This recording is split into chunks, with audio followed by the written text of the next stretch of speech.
English నేర్చుకుని అనర్గళంగా మాట్లాడాలనుకుంటున్నారా? అయితే వెంటనే కాల్ చేసి రిజిస్టర్ అవ్వండి. అందమైన జీవితం కార్యక్రమానికి స్వాగతం. నమస్తే కళ్యాణ్ గారు. నమస్తే జయ గారు. కళ్యాణ్ గారు, కిషోర్ అనే ఒక అబ్బాయి మనకి మెయిల్ చేశారండి. మేడం, వర్క్ లైఫ్ని ఫ్యామిలీ లైఫ్ని ఎవరమైనా సరే బ్యాలెన్స్ చేసుకోవాలి. Work life balance. ఈ బ్యాలెన్స్ చేసుకోవటంలో వచ్చిన లోపం, ఇబ్బంది జీవితానికి అది ఒక పెను ప్రమాదంగా మారిందండి కిషోర్ వ్యవహారంలో. ఒకసారి కాల్ చేస్తాను, మీరే స్వయంగా మాట్లాడండి. తప్పకుండా మేడం. అంటే చాలా రెగ్యులర్గా వింటున్నామండి ఇష్యూస్. హలో హలో, ఎవరండి? నమస్తే అండి కిషోర్ గారు, నేను జయానండి, సుమన్ టీవీ నుండి. నమస్కారం మేడం. నమస్తే అండి. అదే మీరు పెట్టిన మెయిల్ గురించి నేను డాక్టర్ కళ్యాణ్ గారితో చెప్పాను. నాతో పాటు డాక్టర్ గారు కూడా ఉన్నారు, ఒకసారి మాట్లాడతారా? చెప్పండి కిషోర్ గారు, మీ ప్రాబ్లం ఏంటి?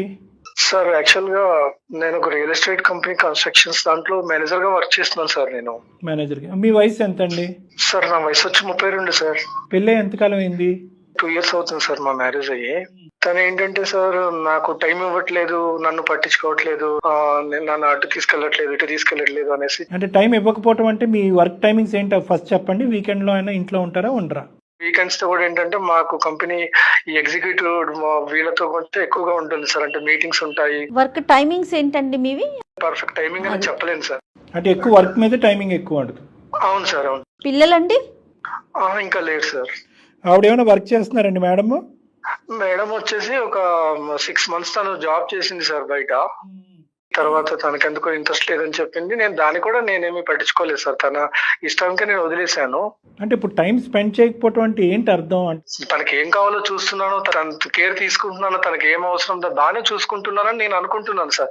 కానీ నాకు స్పెసిఫిక్ గా నాకు టైం ఇవ్వట్లేదు, నన్ను బాగా చూసుకోవట్లేదు. అనుకుంటే సరిపోదు కదా, ఆవిడ అనుకోవాలి కదా. అంటే తనేమి ఎక్స్పెక్ట్ చేస్తుంది, మీరేమి ఇవ్వగలుగుతున్నారు? అంటే తను ఎక్స్పెక్ట్ చేసేది ఏంటంటే సార్, మోర్ టైం కావాలి, నాకు ఎక్కువ టైం కావాలి, నాకంటూ ఫీలింగ్స్ ఉంటాయి, షేర్ చేసుకోవాలని దాని మీద ఎక్కువగా తను ఫైట్ చేస్తుంది మేడం. ఇప్పుడు 2 years పాటు మీరు జరిగినటువంటి ప్రయాణంలో నేను కష్టపడుతున్నాను, అన్ని సదుపాయాలు నువ్వు అడగకముందే నీకు ఇస్తున్నాననే ఆలోచన మీదే ఉన్నారు. కానీ అసలు ఆ అమ్మాయికి ఏం అవసరం, ఆ అమ్మాయి ఏం కోరుకుంటుంది అనేది డిస్కస్ చేసే అంత టైం కూడా మీకు లేదు. కానీ మీరు ఇచ్చేది సరిపోతుందా, మీరు ఇచ్చింది కాకుండా ఇంకా ఏమైనా కోరుకుంటుందా అన్నది కూడా పసిగట్టలేనంత బిజీగా మీరు అయిపోయారు. నా వర్షన్ కూడా కొంచెం ఆలోచించాలి కదా సార్. మీ వర్షన్ ఏంటి చెప్పండి. మీరు నా ప్రొఫెషనల్ టెన్షన్స్ ఏంటంటే తను కూడా ఆలోచించాలి కదా. కరెక్ట్ కాదు, మీ టైమింగ్స్ చెప్తే మాకు కొద్దిగా క్లారిటీ వస్తుంది. ఎర్లీ మార్నింగ్ 7 వరకు వెళ్ళిపోతుంది సార్. కొంచెం లేట్ నైట్స్ అవుతుంటుంది. మాకు ఆఫ్టర్ ఆఫీస్ అవర్స్ కూడా మాకు ఎక్కువగా బిజినెస్ మీట్స్ అవి ఎక్కువగా మేము కమ్యూనికేట్ అవ్వాల్సిన అవసరం ఉంటుంది. ఎగ్జిక్యూటివ్స్ తో డిస్కషన్స్ ఉంటాయి. చాలా వరకు ప్రొఫెషనల్ గా బిజీగా ఉంటుంది సార్. బ్రేక్ఫాస్ట్, లంచ్, డిన్నర్ 3 బయటేనా? మాక్సిమం అట్లనే అయిపోతుంది సార్ నాది. ఎవ్రీడే. మరి ఆవిడ వండి ఆవిడే తినాలి. బయట వచ్చేసి జాబ్ ఎంత కాంపిటీషన్ ఉంది, అన్ని రకాలుగా తెలుసు కదా మేడం. ఇప్పుడు నేను దాన్ని ఏదన్నా నేను స్కిప్ చేయగలిగితే రేపొద్దున నా ఎంప్లాయ్మెంట్ అనేది కూడా సెక్యూర్ లేకుండా ఉంటుందనే ఆ భయంతో కూడా ఎక్కువ వర్క్ చేయాల్సి వస్తుంది సార్. తనకు కూడా అర్థం కావట్లేదు సార్. అది ఇదైపోతున్నాను సార్. తన వల్ల చాలా నేను మెంటల్ గా, ఫిజికల్ గా చాలా వీక్ అయిపోయాను సార్. నిజంగా ఇంత కష్టపడేది మీరైనా మేమైనా ఎవరి కోసం అంటారండి? అది మన ఫ్యామిలీ కోసమే కదా మేడం. ఇది అయితే క్లియర్ గా ఉన్నారు కదా? అవును మేడం. రైట్. అసలు సమస్య ఏంటండి మరి? ఈ సమస్య అంటే మీకు అది ఎలా చెప్పాలో అర్థం కావట్లేదు మేడం. ఏముందండి, ఇప్పుడు మీరు టైం స్పెండ్ చేయట్లేదు, మీ భార్య టైం స్పెండ్ చేయాలి అని అంటుంది, అంతే కదా సమస్య. దీన్ని ఎలా మీకు షేర్ చేయాలో నాకు అర్థం కావట్లేదు సార్. అంటే కొంచెం మీరు ఉన్నది ఉన్నట్టుగా చెప్పండి. సమస్య పరిష్కారం గురించే కదా మీరు వచ్చింది మా దగ్గరికి. ఇక్కడికి వచ్చి మీరు ఆలోచిస్తే కష్టం. తను చేసిన తప్పు ఏంటంటే సార్, ఒక నడిపేవాడితో ఇల్లీగల్ ఎఫ్ఐఆర్ పెట్టుకుంది సార్. తనతో రిలేషన్కి వెళ్ళింది సార్. అసలు వినటానికి, ఆలోచించడానికి, ఊహించుకోవడానికే చండాలంగా ఉందండి. ఇది మీకు ఎలా తెలిసింది? ఎప్పటి నుంచి జరుగుతుంది ఇది? నాకు ఫస్ట్ కొంచెం డౌట్ వచ్చి దాన్ని నిలదీసి అడిగాను సార్. అడిగితే ఏం డౌట్ వచ్చింది? మీరు ఏం చూడటం వల్ల మీకు డౌట్ వచ్చింది? తను 6 months అప్పుడు జాబ్ చేసింది సార్, మానేసింది. ఎవరైతే జాబ్ చేసే వ్యక్తి ఉన్నారో అతను నేను కనుక్కున్నాను సార్. ఇదంతా అంటే నాకు విషయం క్లారిటీ వచ్చిన తర్వాతనే నేను మీతో పంచుకుంటున్నాను. అంత ఆధారాలతోనే మీరు మాట్లాడుతున్నారు ఈ రోజు మాతో. అవును సార్, తను ఒప్పుకుంటుంది సార్. నువ్వు నాకు నన్ను కేర్ చేయనప్పుడు నువ్వు నాకు అవసరం ఏంటి అని అంటుంది సార్. ఏం చెప్పాలి చెప్పండి సార్. కలికాలమా? నిజంగానేనండి, భయం వేస్తుంది కదా చాలా అండి. ఫస్ట్ 6 months పాటు మీరు పెళ్ళి అయిన తర్వాత ఆవిడ ఉద్యోగం చేసుకుంటుంది, ఆవిడ బిజీగా ఉంది, మీరు బిజీగానే ఉన్నారు. సో ఇది వంక కింద చూపెడుతూ ఆవిడ అలా కొట్టుకుపోతుందా, లేదంటే వాస్తవానికి ఇది ఒక నిజమైనటువంటి కారణం అనేది మీకు అర్థమవుతుందా? అంటే టైం ఇవ్వలే అని ప్రతి ఒక్కళ్ళు ఇలా చేస్తారా సార్? చర్చ లేదండి, ఇవన్నీ కూడా <0.1% అన్నట్టు నేను అనుకుంటున్నానండి. ఇది ఎక్కడా జరగదండి. బిజీగా ఉన్నంత మాత్రాన సంబంధాలు బంధాలు తెంచేసుకుని ఇష్టం వచ్చినట్టు అడ్డదారుల్లో పోవటం అనేటటువంటిది ఎక్కడా జరగదు. తను నిలదీస్తే తన సమాధానం ఏంటో తెలుసా సార్? చెప్పండి. నన్ను నిలదీసే రైట్ లేదు అని చెప్తూ సార్. ఇంకొకటి తను అంటుంది ఎక్కువగా నువ్వు నన్ను ఈ విషయంలో క్వశ్చన్ చేస్తే సార్ నేను సూసైడ్ చేసుకుని చచ్చిపోతాను, నీ పేరు రాస్తానని చెప్పి బెదిరిస్తున్నారు సార్.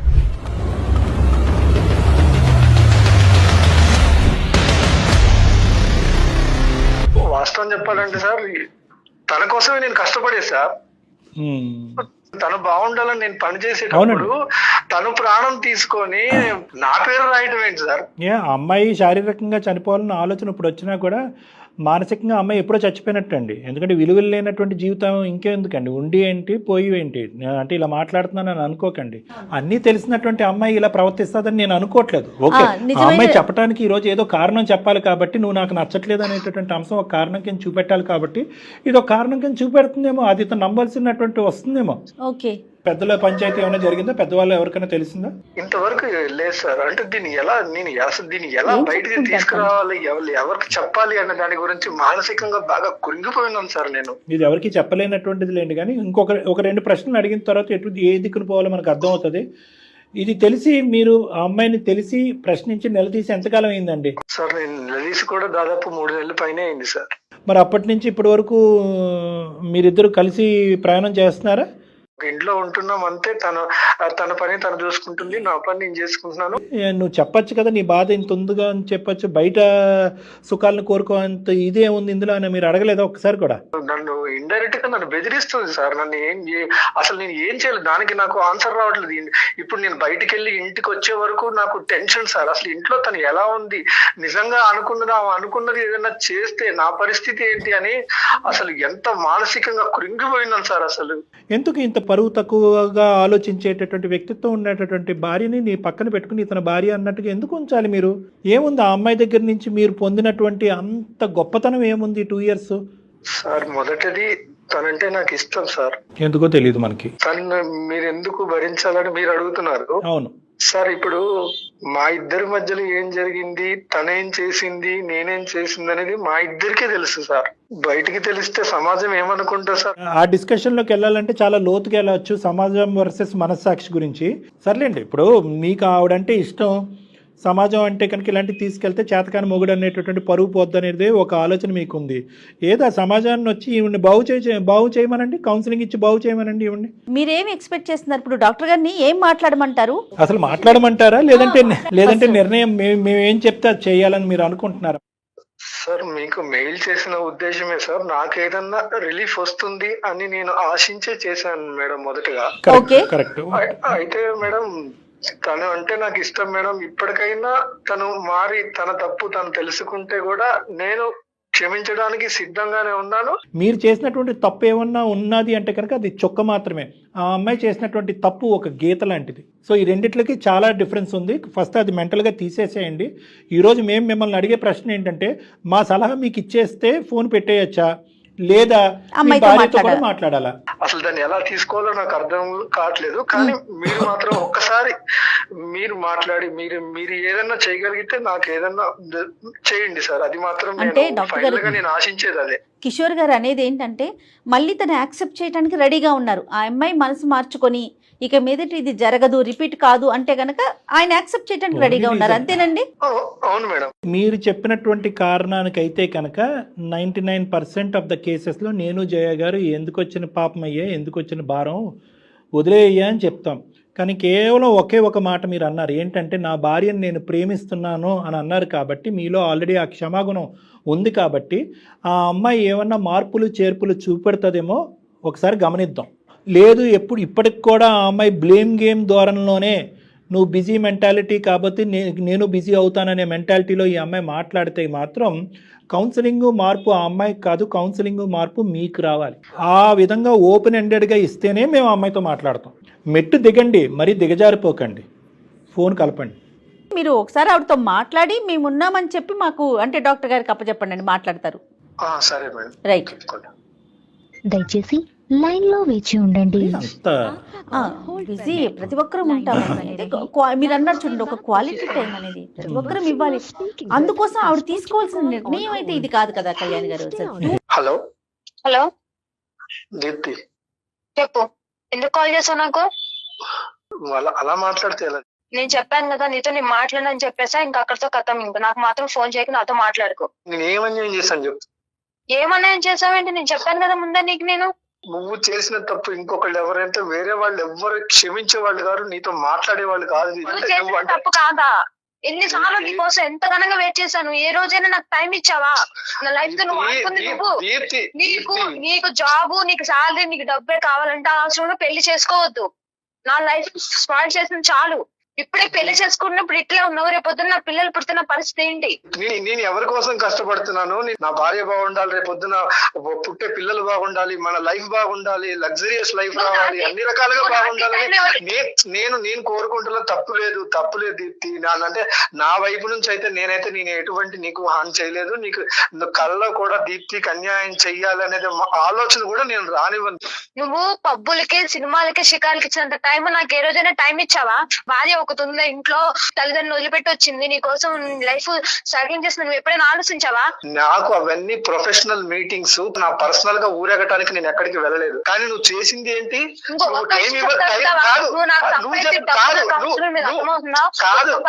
నాతో ప్రేమగా మాట్లాడు, నాతో నువ్వు సంపాదించే డబ్బు నాకు అవసరం లేదు. అంటే బిజీగా ఉన్న భర్తలందరికీ కూడా భార్యలు ఇలానే చేస్తారా? నేను దేనికి సమాధానం చెప్పినంత అవసరం లేదు. ఎవరైనా సరే జాబ్ చేసే పర్సన్ పిల్లలతో ఉండట్లేదా? టైం స్పెండ్ చేయట్లేదా? చెప్పు. నేను ఏదైనా ఫంక్షన్ కి వెళ్తుంటే నీ మొగుడేడమ్మా అని చెప్పి అడుగుతున్నారు. నేనేం సమాధానం చెప్పను? నాతో ఉండట్లేదు, బయట వాళ్ళతో తిరుగుతున్నా, నేను చెప్పుకోను సమాధానము. నేను ఎవరితో తిరిగా? నా నేచర్ ఆఫ్ డ్యూటీ, నా నేచర్ ఆఫ్ బిజినెస్, నా నేచర్ ఆఫ్ ప్రొఫెషనల్ వర్క్ నాది డిఫరెంట్. ప్రతి ఒక్క మనిషికి ఒక్కొక్క వర్క్ లో ఒక్కొక్క లైఫ్ స్టైల్ ఉంటుంది. నన్ను అర్థం చేసుకుంటావేమనుకున్నావు, కానీ నువ్వు చేసిన పనికి సమాధానం ఏంటి? నన్ను నువ్వు మానసికంగా కృంగదీసి నువ్వు చేసిన పని సమాధానం చెప్పు. 3 నెలల నుంచి నరకం అనుభవిస్తున్నా తెలుసా నీకు? ఫైనల్ గా ఒక విషయం చెప్తున్నా నేను. కానీ నువ్వు ఎన్ని చేసినా గానీ నేను క్షమించగలుగుతున్నానంటే నువ్వంటే నాకు ఇష్టం కాబట్టి. సరే, తెలిసి చేసావా, తెలియక చేసావా, నేను దాని గురించి నేనేమో దాని గురించి పూర్తి డీటెయిల్స్ కి వెళ్ళట్లేదు. నేను దాని గురించి ఇప్పుడు ఆలోచించట్లేదు. మానసికంగా చచ్చిపోయి ఉన్నాను. ఒకటే ఒక కారణంతో, ఒకటే ఒక సమాధానం ఏమైనా దొరుకుతుందని చెప్పేసి నేను డాక్టర్ గారికి వాళ్ళకి నేను ఒక్క మెయిల్ పెట్టాను.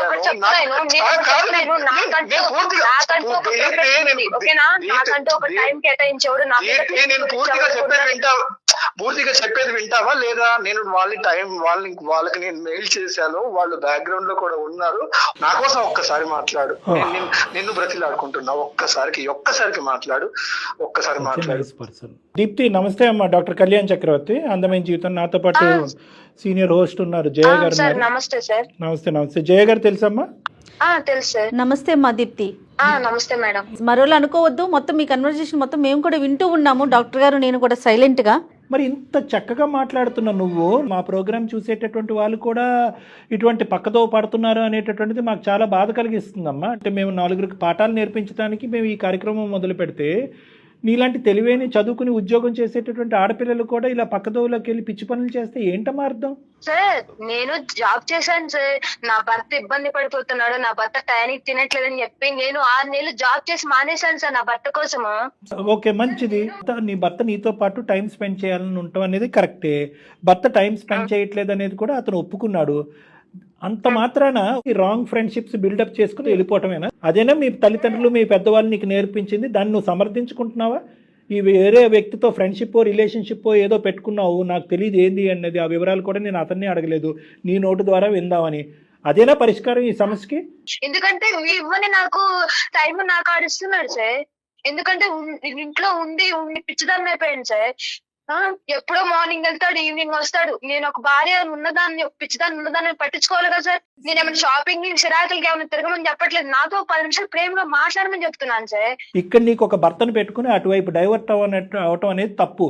కానీ ఈ రోజు ఇంకొక మాట చెప్తే అతను గుండె అయిపోయి చచ్చిపోయేటట్టున్నాడు నీ భర్త. ఒక రెండు విషయాలు అడుగుతాను, క్లారిటీ. సరే, భార్యకి ఒక టైం ఇవ్వనోడు పెళ్లి చేసుకోకూడదు, సన్యాసికి ఉండిపోవాలి ఇంకంతే. కాదు దీప్తి, డబ్బు అనుకున్నవాడు డబ్బులోనే ఉండాలి. ఎందుకు మాలాంటి జీవితాలు కట్నాలు తీసుకుని ఎందుకు అమ్మాయి జీవితం నాశనం చేయడం ఎందుకు సార్? డబ్బు అనేటటువంటి వాడు పెళ్లి చేసుకోకూడదు అంటే కనుక రోజు నువ్వు పప్పనో కూరనో ఎక్కడి నుంచి వస్తున్నాయమ్మా? అది ఏమన్నా మీ ఎదురింటోళ్ళు పక్కింటోళ్ళు ఇస్తున్నారా? చెప్పాను సార్, నేను గొడ్డు కారం తింటా కానీ నాతో టైం స్పెండ్ చేయి. గొడ్డు కారం తిన్నప్పుడు తెలుస్తుంది. ఎప్పుడు తిన్నావా గొడ్డు కారం? డబ్బులు సంపాదించేవాడైతే డబ్బులు పెళ్లి చేసుకో, ఉద్యోగాన్ని నచ్చేవాడైతే ఉద్యోగాన్ని పెళ్లి చేసుకో అనేటటువంటి మాటలు అంత సులభంగా లేదమ్మా ఈ రోజులు, ఈ కాలంలో. తల్లిదండ్రులు తర్వాత చూసుకునేది హస్బెండే కదా సార్. తల్లిదండ్రులు డబ్బులు ఎక్కువ పెళ్లి చేస్తారు అమ్మాయిలకి, భర్త చూసుకుంటాడు, భర్త ఉంటాడని కదా సార్ పెళ్లి చేస్తారు అమ్మాయిలకి. దీప్తి, అతను మీకు టైం ఇవ్వకపోవడం అనే దాన్ని మేము సమర్థించట్లా. ఖచ్చితంగా మీకు టైం ఇవ్వాల్సిందే. కానీ దానికి ఇదే మీరు పరిష్కారం?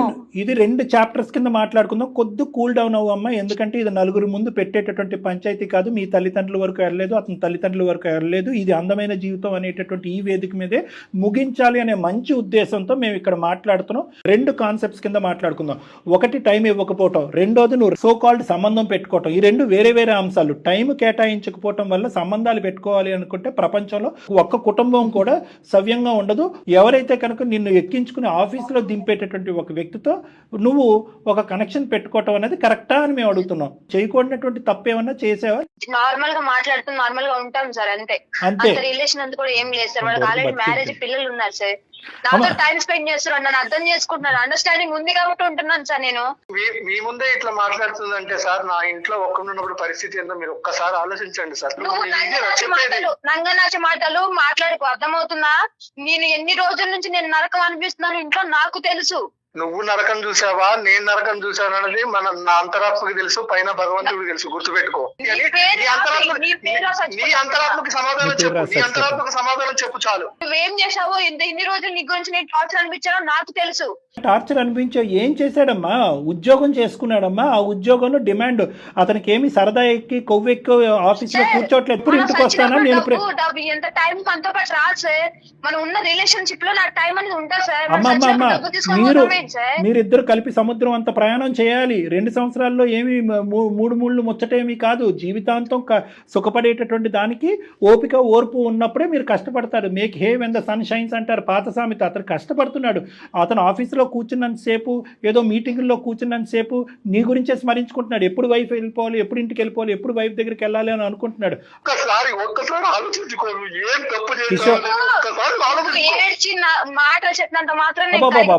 నీ మనసు కరగదులే, నీ మనసు ఎలాంటిదో మాకు తెలుసులే. కానీ దీప్తి, ఒకే ఒక మాట ఇదే. కానీ ఈరోజు కిషోర్ కాకుండా నువ్వు మాకు ఈమెయిల్ పెట్టుంటే, ఏమని ఈమెయిల్ పెట్టుంటే, సార్ మేము చాలా బిజీగా ఉంటున్నాడు మా భర్త, ఒక క్షణం కూడా నాతో టైం స్పెండ్ చేయడానికి లేదు, పని ఉద్యోగం డబ్బులు అనుకుంటూనే తిరుగుతున్నాడు, నా మొగుడు నాతో టైం స్పెండ్ చేయకపోవటం వల్ల నేను మనస్తాపం చెందాను, బాధపడ్డాను, డిప్రెషన్లో ఉన్నాను, ఒక్కసారి ఫోన్ చేసి నా భర్తతో మాట్లాడి నా భర్తను నాతో టైం స్పెండ్ చేసేటటువంటి విధంగా ఉంటే కనుక నీకు 4 కొబ్బరికాయలు కొట్టి దండం పెట్టి అతను మార్చి ఇచ్చి ఉండేవాళ్ళం. కానీ అతను పద్ధతి కరెక్ట్గా లేదు అని చెప్పి నీకు నువ్వుగానే నిర్ణయాలు తీసేసుకుని, మీ నాన్న బిజీగా ఉన్నాడని చెప్పి మీ అమ్మ నిర్ణయం తీసుకుంటే ఎలా ఉంటుందమ్మా ఇదంతా? వ్యవస్థ ఏమన్నా నిలబడుతుందా? సంసారాలు కాపరాలు ఏమన్నా నిలబడతాయా? మీ అమ్మ నాన్నల పిలువు, మీ ఊరు ప్రజలందరినీ పిలువు. ఎవరైనా కూడా ఈరోజు కిషోర్ చేసేటటువంటిది తప్పు అని ఎవరు అనరు. నీ అంతరాత్మకు తెలుసు కిషోర్ తప్పు చేయలేదు అని చెప్పి. ఇప్పుడే కష్టపడాలి అనే ఆలోచనతో వెళ్ళినటువంటి వ్యక్తులు తప్పు కాదు. డ్యూటీలు ఉద్యోగాలు ఉదయం 7 నుంచి సాయంత్రం 7 వరకు కష్టపడేటటువంటి మగాళ్ళు ఎవరు కూడా పెళ్లిళ్ళు చేసుకోకూడదా? ఇది నువ్వు ఒక కొత్త గ్రంథం రాస్తున్నావా? ఇందాకటి నుంచి నేను అదే మాట అడుగుతున్నాను, మళ్ళీ నేను చెప్తున్నాను. అంత వాదించవలసినటువంటి అవసరం లేదు. ఏంటి ఇందాకటి నుంచి నువ్వు బెదిరిస్తున్నావేంటి? అతని పేరు రాసి చచ్చిపోతానంటే రాసి చచ్చిపోవమ్మా. ఎవరు వద్దన్నారు? ఏమని రాస్తావు? అందులో ఏమని రాస్తావు? ఏం కథ రాద్దాం అనుకుంటున్నావు? టార్చర్ పెట్టాడు, నన్ను ఇట్లా టార్చర్ ఏం టార్చర్ పెట్టాడు? అదే వివరించాలి కదా. నువ్వు టార్చర్ అంటే ఏ విధంగా హింస పెట్టాడు, ఏ విధంగా టార్చర్ పెట్టారు? కర్రతో కొట్టాడా, కత్తితో కోసాడా, తాగొచ్చి తందనాలు ఆడాడా, ఏం చేశాడు? భార్య అక్రమ సంబంధం పెట్టుకుని ఇంట్లోంచి బయట పారిపోతే కనుక నేను అక్రమ సంబంధమే అంటానమ్మా. నువ్వు చెప్పినటువంటి దాన్ని ఈ విధంగా సమర్థించుకుంటూ అతను టైం స్పెండ్ చేయట్లేదు కాబట్టి నేను నాది ఇలా నడిపిస్తున్నాననే మాటని, ఆ వాదన నేను అస్సలు విన్నాను. నీకు ముందు నుంచే ఆ అబ్బాయితో సంబంధం ఉంది, నీకు ముందు నుంచే ఆ అబ్బాయి అంటే అట్రాక్షన్ ఉంది కాబట్టి నువ్వు వెళ్ళిపోయావు అనేటటువంటిదే మాట్లాడతాను. నువ్వు నీ బ్యాడ్ హ్యాబిట్స్ మానుకోవటం గురించి ఈ అబ్బాయిని వర్క్ కట్ చేసుకోమంటాం అనేది అసలు ఎవరు సమర్థించరు. సార్ నా భర్త నేను పెళ్లి చేసుకున్న కాడి నుంచి నా భర్త తప్ప ఎవరిని నేను అట్లా అనుకోలేదు సార్. Right, okay. వీరి గురించి ఆలోచించి టైం అంతా పెట్టి పిచ్చిదానిలాగా ఉండ్లో ఎప్పుడు వస్తాడని చెప్పి కడుపులు కాచుకొని కళ్ళతో ఎదురు చూసిన రోజులు ఉన్నాయి సార్. ఓకే, నువ్వు ఒక డిప్రెషన్ లో ఈ పని చేసావు అంటే కనుక అతనితో మేము మాట్లాడటానికి ఒక అవకాశం ఉంది. నా భర్త కరెక్ట్ గా ఉండి నాతో టైం స్పెండ్ చేస్తే నాకు ఓకే సార్. అంటే ఏంటమ్మా ఓకే అంటే? నాకంటే నేను కరెక్ట్ గా ఉంటాను సార్, తనతోనే ఉంటాను. నీ భర్త మారాలి అనేటటువంటి మాట ముందు ఫస్ట్ నేను మారుతాను సార్, నేనేదో తెలియక ఒక డిప్రెషన్లో నాకు ఒంటరితనం వల్ల బాధపడుతూ ఏం చేయాలో తోచక ఒక అనవసరమైనటువంటి అట్రాక్షన్కి నేను లోనయ్యాను అనేది ఫస్ట్ నువ్వు నీ వైపు నువ్వు వేలెత్తి చూపెట్టుకుని మాట్లాడితే కనుక తర్వాత మిగతా అంశం మాట్లాడతాను. నువ్వు చేసింది తప్పా కాదా? ఆమెకు పశ్చాత్తాపం కనపడలేదు సార్, ఇప్పటికీ ఆమెకు పశ్చాత్తాపం లేదు. తప్పు చేశానని ఈ రోజు కూడా ఒప్పుకోలేకపోతుంది సార్. నాతో నీ భార్యతో నేను కరెక్ట్ గా ఉంటాను, నా భార్యకి ఒక టైం ఇస్తాను, నా భార్యతో ఉంటాను. నువ్వు చెప్పావా కట్టుకున్న మొగుడివి పెళ్ళం ఉంటుంది, పెళ్ళంతో టైం స్పెండ్ చేయాలి, తనకంటూ ఒక కోరికలు ఉంటాయని చెప్పి అమ్మా ఒకటి కిషోర్, ఇది 4 గోళ్ల మధ్యన నలిగేటటువంటి అంశం కాబట్టి నువ్వు ఇలాగా ఈ విధంగా ఇంత గాంభీరంగా ఇంత ఘాటుగా మాట్లాడుతున్నావు. కానీ ఇంకొక 10 మంది మీ అమ్మ నాన్న అటు ఇటు ఉంటే కనుక 2 చెంపలు వాయిస్తారు నీకు. ఇప్పటికైనా మారేటటువంటి అవకాశాన్ని ఆలోచించుకో. ఒకే ఒక మాట నేను అంటున్నాను, అతను ఎలా మారుతాడు, ఎంత నీ టైం స్పెండ్ చేస్తాడు అనేటటువంటిది తర్వాత మాట్లాడదాం. ఇందాకటి నుంచి చెప్తున్నాను, ఈ 2 వేరే అంశాలు. ఒక చొక్కా వర్సెస్ పెద్ద గీత అని అన్నాను. నువ్వు చేసినటువంటిది ముమ్మాటికి తప్పు, నేరం. నీ మనస్సాక్షి మీద చెయ్యేసుకుని నువ్వు చేసింది ముమ్మాటికి తప్పా కాదా? తప్పేనా? తప్పు. ఓకే, ఇప్పుడు ఒకటైతే నువ్వు చెప్పావు అతనితో ఏదో రిలేషన్షిప్ ఏమీ లేదు, అతను నాతో మాట్లాడేవాడు, నేను అతనితో మాట్లాడాను. అక్కడ వరకు నీ క్యారెక్టర్ అనేటటువంటిది చాలా పదిలంగా ఉంది, అన్నిటికంటే ముఖ్యమైన అంశం. ఈ తప్పుకి పరిష్కారం ఏంటమ్మా? ఏ విధంగా నువ్వు కిషోర్ని క్షమాపణ అడుగుదామని అనుకుంటున్నావు? ఫస్ట్ అది చెప్పు. నువ్వు తప్పు చేసావా అనేది 3 నెలలు బట్టి కిషోర్ నీ వెంట పడుతున్నాడు. ఒక్కసారైనా అవునండి నేను తప్పు చేశాను, నన్ను క్షమించండి, కానీ మీరు కూడా ఇలా మారండి అని అనుంటే అసలు మా వేదిక ఎందుకు? నువ్వు చేసినటువంటి పన్నే సమర్థించుకుంటున్నావు. ఆఖరికి ఈ కాల్ మొదలయ్యి 1 గంట అయింది, నిన్నే నువ్వు సమర్థించుకుంటున్నావు. ప్రపంచంలో ఏ స్త్రీ కూడా సమర్థించుకోదు, నువ్వు సమర్థించుకుంటున్నావు. తప్పది. ఫస్ట్ నా భర్త కరెక్ట్ గా ఉంటే నేను బయటకు వెళ్ళేదాన్ని కదా. అతనితో మాట్లాడు. నేను మారుతాను సార్. ఫస్ట్ నేను చేసిన తప్పులని ఒప్పుకుంటాను సార్ నా భర్త ముందు. భర్త నీ ముందే ఉన్నాడు, మాట్లాడు, నీ భర్తతో మాట్లాడు. నేను ఇన్ని రోజులు నేను తప్పు చేశాను కాబట్టి నా మనస్ఫూర్తిగా చెప్తున్నా, ఇప్పటి నుండి నా నుండి ఎటువంటి మిస్టేక్స్ కానీ ఎటువంటి తప్పు కానీ జరగదు. ఇప్పటి వరకు నేను కరెక్ట్ గా ఉంటాను. నువ్వు మారుతానంటే నేను యాక్సెప్ట్ చేసి నీతో ఉంటాను. ఎవరైతే ఈ అమ్మాయి ఒక పరిచయం పెంచుకుందో అది కేవలం మాట వరకే, ఫోన్ కాల్స్ మెసేజెస్ వరకే. వీళ్ళిద్దరి మధ్య ఎటువంటి సంబంధము అక్రమ సంబంధం అంటూ ఏది లేదు అనేటటువంటిది ఆ అమ్మాయి కళాఖండిగా చెప్తుంది. అది నువ్వు నమ్ముతున్నావా కిషోర్? నేను నమ్ముతున్నాను సార్. మీ వైఫ్ క్లియర్ కట్ గా చెప్పింది, ఈ చండాలం అంతా దులుపుకుని కడుక్కుని ముందుకు వస్తాను, మనం హ్యాపీగా ఉందామని అడుగుతుంది. కానీ దానికి రిటర్న్ గా ఈ బంధాన్ని ఇలా పదిలంగా స్ట్రాంగ్ గా ముందు వెళ్ళాలి, 4 పిల్లలు కనాలి అనేటటువంటి ఆలోచనతో మీరు ముందుకు వెళ్ళాలంటే మీరేం చేస్తారు? మీరేం చేయాలనుకుంటున్నారు? నేను ఆత్మ పరిశీలన చేసుకున్నాను, రియలైజేషన్ కాదు. మీరు కాదు, అమ్మాయికి తెలియచేయండి, తను కదా నమ్మాల్సింది మిమ్మల్ని. గతం గురించి ఏం జరిగింది అనే దాని గురించి నేనైతే పూర్తిగా వదిలేదలుచుకున్నాను. ఖచ్చితంగా నేను నా తరపున ఏదన్నా పొరపాటు నీకు అనిపిస్తే మాత్రం దాన్ని కూడా నువ్వు చెప్పొచ్చు. ఇలా మారిపోయి మంచిగా ఉంటావు అనుకుంటే నాకు అంతకంటే సంతోషం అయితే ఏం లేదు. నా తరపు నుంచి ఏమన్నా మార్చుకోవడానికి కూడా నేను సిద్ధంగానే ఉన్నా. నువ్వు కరెక్ట్ గా ఉండి నాతో టైం స్పెండ్ చేసి మా ఫ్యామిలీతో ఉంటానంటే బీ హ్యాపీ. నాకు మధ్యం కలిసి ఉన్నా. నేను మనస్ఫూర్తిగా చెప్తున్నాను, నన్ను క్షమించు. Okay very good, both of you very good, all the best. అమ్మ ఒకసారి మీరు ఏమన్నా అంటే నన్ను లేదంటే ఎవరైనా కౌన్సిలర్ని ఒకసారి కలిస్తే కనుక ముఖ్యంగా ఈ వర్క్ లైఫ్ బ్యాలెన్స్ మీద ఒక 2 మంచి మాటలు కౌన్సిలింగ్లో కూడా చెప్పడానికి అవకాశం ఉంటుంది. ఎందుకంటే ఈ రోజు వరకు అతను పని తగ్గించుకోవటం, పని పెంచుకోవటం అనేది అతని చేతుల్లో లేనటువంటి పని. వాస్తవాలు నీకు తెలియాలి కాబట్టి చెప్తున్నాను దీప్తి. ఒక అంశం పరిగణలోకి వచ్చింది కాబట్టి అతనికి ఇంకో దిక్కుతోచినటువంటి పరిస్థితిలో స్టెప్ డౌన్ అవుతున్నాడు. అతను ఏమి ఆ సంస్థకి యజమాని ఏమీ కాదు. అలాంటి 10 సంస్థలు ఏమి అతని చేతిలో రావు. రేపటి నుంచి నేను ఇప్పటి వరకు రాత్రి 9ంటికి వెళ్ళేవాడిని, ఈ రోజు నుంచి 5ంటికి వెళ్తానంటే వాళ్ళు ఉద్యోగాలను తీసేస్తారు. సో కాబట్టి ఏంటంటే ప్రాక్టికాలిటీ ఆఫ్ ద సిచ్యువేషన్ కూడా నువ్వు అర్థం చేసుకోవాలి. మీరిద్దరూ అది నా దగ్గర నుంచి వినాలి అనుకుంటే 1-2 సార్లు మీరిద్దరు కలిసి నా దగ్గర రండి, అది కూడా నేను మీకు సూచిస్తాను. ఓకేనమ్మా? సరే రైట్. దీప్తి అండ్ కిషోర్ గారు, thank you madam. All the best అమ్మా. నిజంగా భయపడ్డాను జయ గారు, ఇది ఇంకో విధంగా ఎండ్ అవుతుందేమో అని చెప్పి. అంటే అంతా అయిపోయిందని అనుకున్నాను. రైట్. ఎనీహౌ కథ ఒకసారి మీ దగ్గర కౌన్సిలింగ్ వస్తే మీరు ఏదైతే చెప్తున్నారో work life balance. Work life the అది మాత్రం కొంచెం క్లియర్ గా చెప్పండి. కళ్యాణ్ గారు, నమస్తే.